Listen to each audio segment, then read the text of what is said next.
TZ21. For Monica? Yes. Look at these flowers. This McDonald's, man. Good morning, friends. Happy Monday. It is a rainy day in Wisconsin, but that means that it is the perfect time to go to the classroom. Just picked up McDonald's for myself and our sweet janitor, custodian, maintenance man, whatever you prefer to call them. You're sliding around on my phone stand right now, so if I'm out of the picture, please don't mind that. We are headed to the classroom to do a couple of things. I wanted to drop off the couple of things that I got from the Target dollar spot this year, and I'll show you how I'm going to organize that. That's my one tip for the Target dollar spot is, yeah, there's a lot of really cool and really cute stuff, but if you don't have a plan for what you're going to do with it, don't buy it. I have a video, and if I can find it, I'll throw the link down below. It was my second year of teaching, and I just went ham on the Target dollar spot. And to this day, I still have some of that stuff that I've never used. And in my last classroom setup video, I was talking about those clips that I put up on the wall, the little crayons. I'm pretty sure that that's from my second year of teaching, and they just were living in my gym cabinet for that long of time. Embarrassing, guys. Target dollar spot is great if you've got a purpose. And, well, the purchases I have, they have a purpose. So, just a little tip. They may look great, but if you don't know what you're doing with it, probably best to just not get them. I've had a couple of questions on either Instagram or YouTube of people asking me how I organize my wooden puzzles, which that's an easy one. I'll happily share that with you. And I've had people wondering what's in my binders on my unique learning system bulletin board, on that wall. And that's an easy show too. Probably first or second week of August, when that starts rolling around, I start having meetings and trainings at school, and that's when I'll get my first unit of the unique learning system up and ready to go. So if you're here for my unique learning system type of videos, you gotta wait till August to really know what I'm doing for next year, but I'll happily show you the binders and what I have been doing in the past. And I'm pretty much gonna do something very similar this year. The main reason we are coming is my LLI filing cabinets. I did not show this in my last video because I was absolutely horrified and honestly wanted to cry. Basically, the district is going away from having LLI used as an intensive intervention. So maybe 4 years ago, leveled literacy intervention for a general education intensive intervention. So say you go through 3 cycles of LLI, you're not showing improvement in the classroom or on your progress monitoring. LLI could be an intervention that you use to qualify students for special education. Or if you're in special education, you could use it as an intensive intervention to just monitor a student's progress in reading fluency. Now LLI isn't used as that. It follows the 3-step queuing system, which Wisconsin is now outlawing. So it's repetitive text. You can use the pictures to figure out what it's saying. You're not using your actual decoding skills, at least in the beginning levels of LLI. The later levels don't have that problem. But anyways, we've had the LLI leveling kits just taking up cabinet space for several years, and we had a lot of the paper stuff that goes with the intervention just cluttering up a lot of classrooms. So there were some people that were just being helpful and were going through the LLI stuff and getting rid of a lot of the stuff we don't need. Well, I made it clear that I still really like the books themselves. A lot of paper copies and sight words and different writing prompts that come with the actual curriculum that I wasn't using. I was just using the actual books, a quick 5-minute read every single day for a kid. Or I have a student that uses a speech device. And so a lot of the times when you're trying to use a speech device with students and you're getting them familiar with how to navigate it, you can make specific pages to practice. So he has a playground page, and there's several LLI books that talk about, here's a slide, the girl that was on the slide, here's the swings, the girl is on the swings. And so you can read the student the book, and you can be using their speech device at the same time to just show them how you navigate and use their speech device. And LLI Orange in particular was absolutely perfect for this. I wouldn't recommend LLI Orange as an intensive intervention by any means, because like there's a book about clowns. You know, here's the picture of the clown's shoes. Obviously the kid isn't reading these are shoes. They're like, oh, hey, this is a picture of clown and there's their shoes. But it was just really great for other non-reading purposes. There's a lot of really good books that you could talk about characters and themes, but not for necessarily like decoding or sight words. So yes, I was using the books, just not the way that the curriculum had intended. And that's absolutely fine right now because we haven't been using LLI as an intensive intervention for a long time. I have several videos I'm sure you've seen if you've been to this channel before. Lots of videos. I pull out the filing cabinet drawer, I pick the one I want, put yesterday's back, go back to class, blah, blah, blah, blah, blah, teach. At the end of the day or the next morning, I come down, I bring that book, put it back in there, grab the next set. So imagine my absolute horror when I'm moving down to this room that my filing cabinets have been in anyways, and we're now making this our little sensory room, and I open up the drawer. And when I told this person that I used the books, I just, you know, I was fine with everything else being taken out, I just wanted the books. I meant like all of the paper junk that goes with each one of those folders. Oh no, they took out all of the actual folders that kept the books separate. So now it's just every book for themselves shoved in this drawer. Oh, I literally wanted to cry because just the thought of, like, you know, yesterday I might have used 62, then today I'm going to use 63. How am I going to find 63 in this mess? And sometimes I'm only using a copy for myself and a copy for the student, but there are times where I have a lot of kids that are on the same level. There's a book in LLI, I think it's blue, and it's all about making paper out of elephant poop, and it's absolutely hilarious. Maybe News 2 has a unit on animals in Africa. Like, that would be a hilarious book to either read to them or just do a little small group activity and see like how well we can decode it. Like, not by any means an intervention, it's a supplemental activity. How am I gonna find that now? So that is one of our tasks for today. If you've stuck with this rant this long, thank you. We are getting now into the classroom content. I'm gonna head to school and we'll get this done. It's one of those things where it's like, I just don't want to deal with it right now, but I know if I don't deal with it now in the middle of summer, it's not going to happen in the beginning of the school year. It's not going to happen in the middle of the school year, and it surely won't happen at the end of the school year, and I'll be spending way too much time looking for a specific set of books when I could just do it now. Happy Monday, folks! Let's do this. Quick Target haul, just in case you didn't see what I got to whatever video that was. Headband is Target too, super cute. And then this shirt is from COVID times. COVID, what a strange year.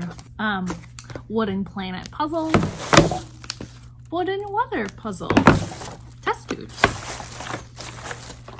tubes, space popper, scoop, test bottle,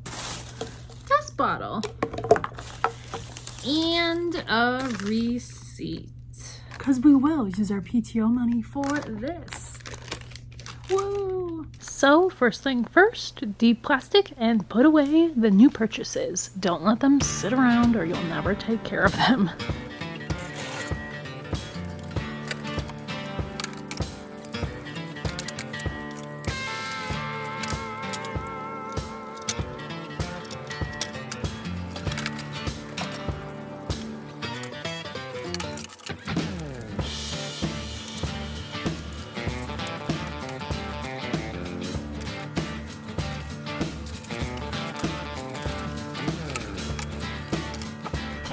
It's right over here, so I'm not quite sure how much you can see, but 2-gallon baggies for your puzzles.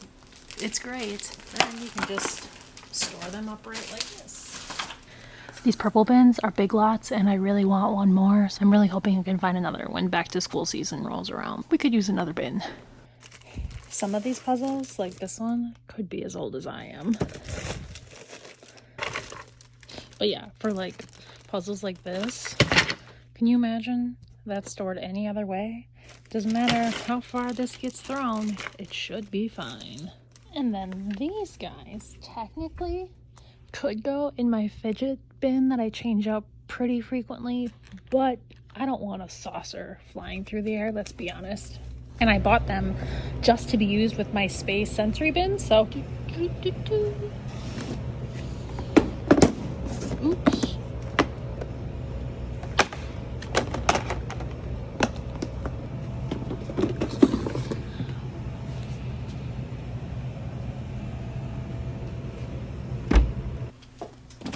First, we have a bin here of random things that I wish I would have organized earlier, but I didn't. So basically, my new plan is the end of every unit that the things like the books and the manipulatives that go with it, like this,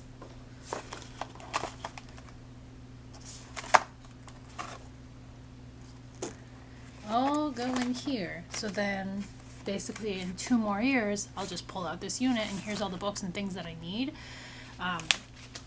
At 7, because the units repeat every 3 years. So I won't use that this year, but in 2 years I will use it. So all of this is just randomness that needs to be organized that I don't feel like doing now. Sometime this summer. I could take it home honestly too, but maybe later. Here we have these little books of CVC words. So the Unique Learning System program will give you these digitally. The kids are supposed to click the word and it reads it to them, and then they pick the right picture. So eventually I have some students that can read, and so then they'll decode set. Set. Tub. Tub. And so random times in the day when I have a couple minutes to spare, I'll just pull out the binder and we'll just flip through and, be decoding and reading. Not necessarily when lesson 8 comes up.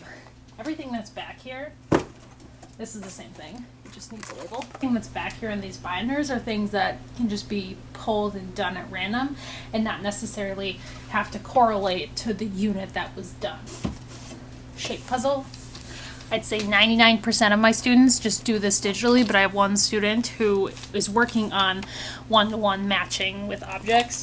So like I'll pull off the square, the circle, and the triangle, and we'll be prompting him, okay, where does it go? Put it on the Velcro. He's at that beginning stage of take the Velcro item and put it on the Velcro dot where it belongs. These are the diagrams. So like here's state birds, here's state flowers.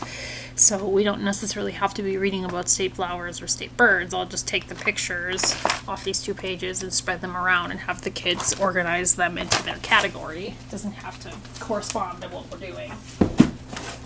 This is empty. Letter tracing. This is just the entire alphabet. So I have them laminated just in case, but all of these just go into a sleeve protector. So the capital B on one side, lowercase is on the other, and that's what the students practice when that letter of the day comes up on the computer, because tracing things in the computer is difficult. Dry erase board for the win. And then rhyming,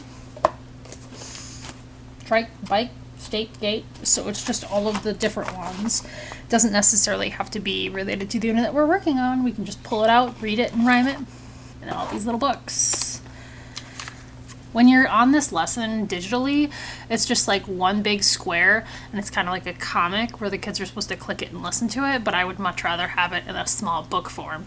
And so sometimes, we'll read the book. This is the I'm rhyme and the eep, but we wouldn't necessarily have to go to the I'm and the eep page. We could just read this book when we have a couple minutes. One kid goes to the bathroom and I've got 2 minutes with a kid. Well, I'll just pull this out and work on it until Bob comes back from the bathroom. At one point last year, we were really struggling with place value. So I had the printed version of this. Kyle has 33 stamps, show how many 10s, show how many 1s, and they were just absolutely guessing on the digital version. So I have these, which comes with our Bridges math curriculum. So you can see there's the 10 strips and there's the 1s. And so we would work the problem, not digitally, hands-on, and then we would just copy it on the digital version. And then eventually we got it. So again, something we can just randomly work on when somebody goes to the bathroom. Prefix, suffix, same and opposite. These have the lessons that they correlate with on them, but usually I just pull out a couple of them and I'll have, you know, a sticky note or something covering. Similar word to part would be piece. Some of these are really hard and some of them are really easy. So when we're working on the vocabulary in the morning, I'll just have a couple of these that we'll work on too. So like, here's the vocabulary.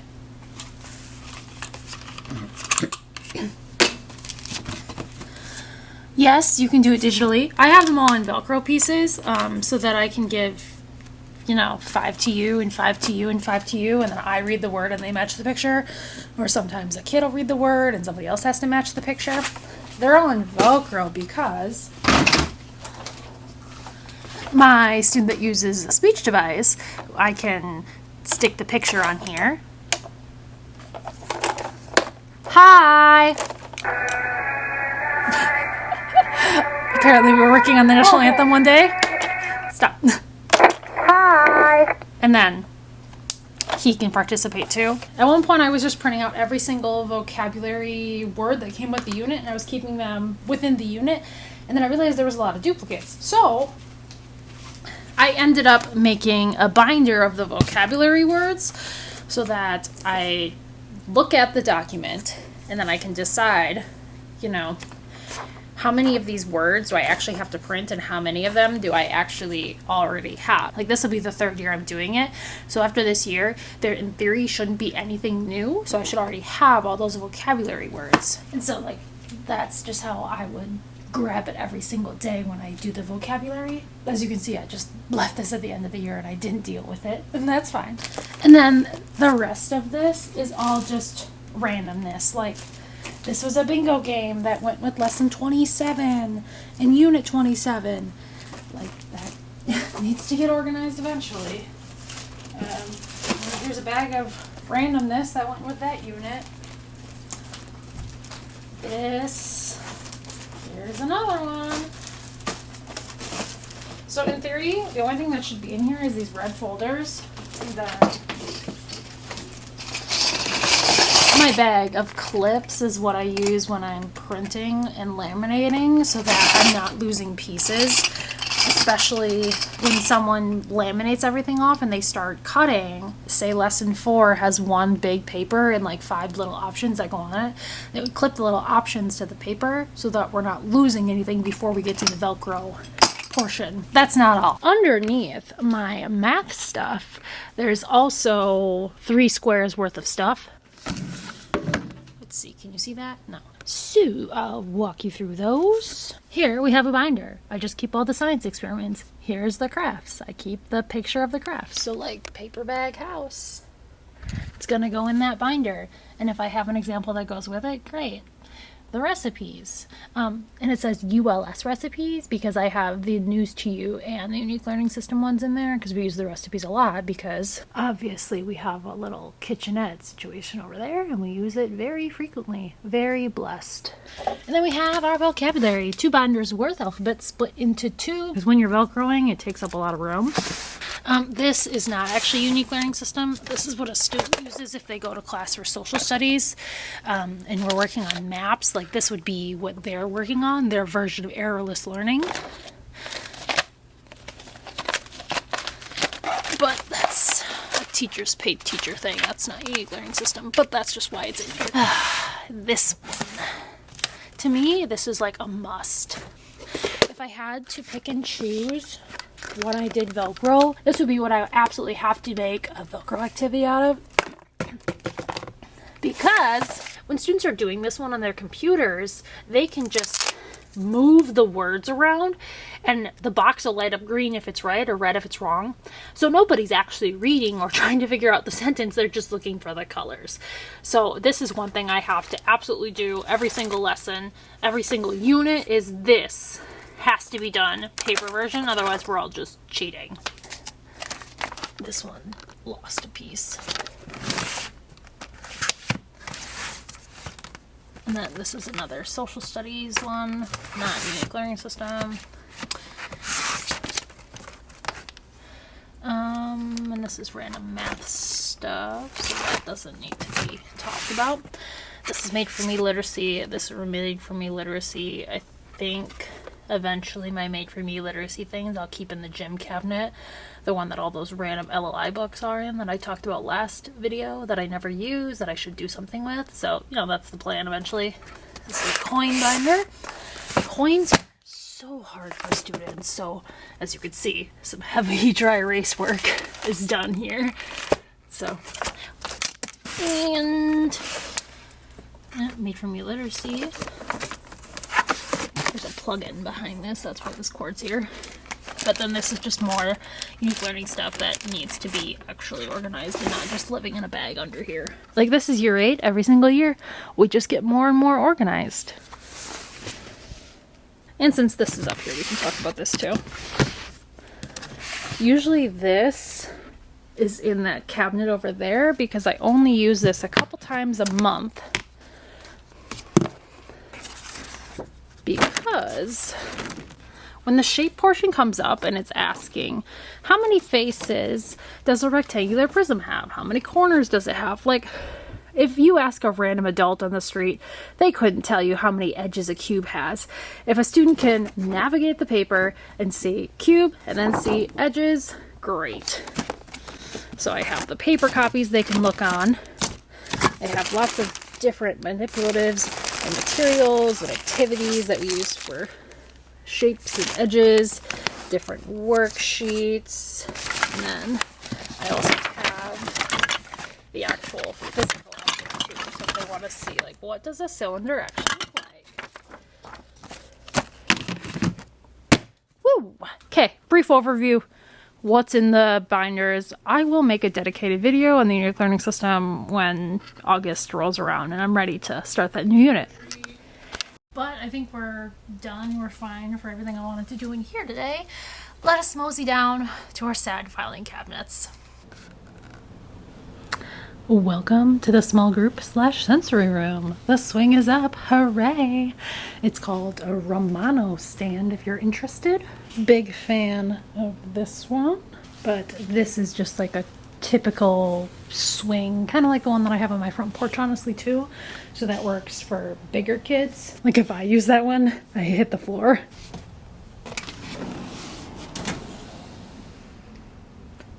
Literally just want to cry. Why?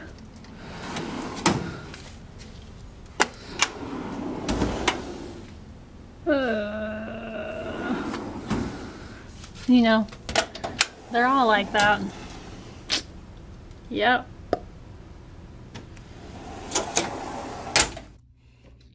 So I was taking stock of my binder rings and clips bin. So I have lots of those little ones, an extreme amount of the big ones. These are magnetic clips. I wouldn't use those for the filing cabinet. I was going to use like this size. I don't really have as many as I thought I did. So maybe I'll start with the LLI red books, which are the biggest ones. And I'll use these because I think I use these like once for a project. Otherwise, like what would I use this many for?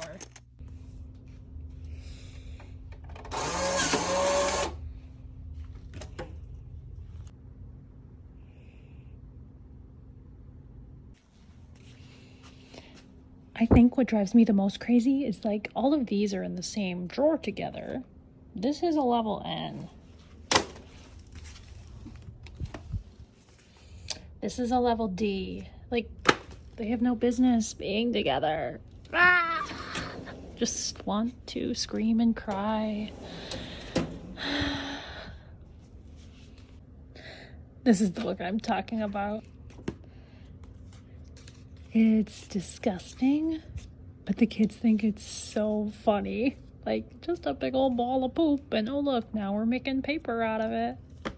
What's absolutely insane is this is only 2 drawers worth of books. I binder ringed all of these. These ones I just have arranged so far. 2 drawers. So I still have that one and that one. Whoa, almost tipped it. Because the bottom's empty. So basically, they took everything out of this filing cabinet and shoved it all into here, thinking I would want an empty file cabinet. Like, why? Why? I don't know. But that means that I literally have, I think LLI I think LLI blue starts at D and LLI red ends at M. So I have books from level D to M just everywhere. The silver lining is, I think that all of the LLI books that I have in my cabinet in the gym, I can use to prop up the books and not have to use that back thing. I'm gonna go fetch some, and then like this is the last book that you read in LLI red. So I'm gonna start at the end, and then go to the beginning, and hopefully do nothing but LLI red today, and leave blue, green, and orange for another day. Okay. And it's good that I'm doing this now, because they should be waxing the gym next week. So that was kind of scary. What I need is behind these empty binders. So not going to show you that because I'm just going to be shuffling my junk. Notebooks on a cart. So some of it's LLI and some of it's handwriting without tears, which is the handwriting workbook we use. We don't use the program. We use Foundations for the letter formation, but we like the workbooks that come with handwriting without tears. But yes, books on a cart. Cabinet. The workstation. The disaster. This is where we end today. Got everything out of that middle filing cabinet, and I'm putting all the reds back in. Reds will do binder rings because they're generally bigger books, and then I'm going to do binder clips for blue, orange, and green because they're smaller. Should work. Luckily, I know what I'm looking for, so I can just look at the picture at the title, and I've read all of these once upon a time with students, so I know what I'm looking for, generally. And here's how it's looking. So what is nice is when it's full, I can just kind of page through and find the one I'm needing, you know, organized. Not disaster that makes me want to cry.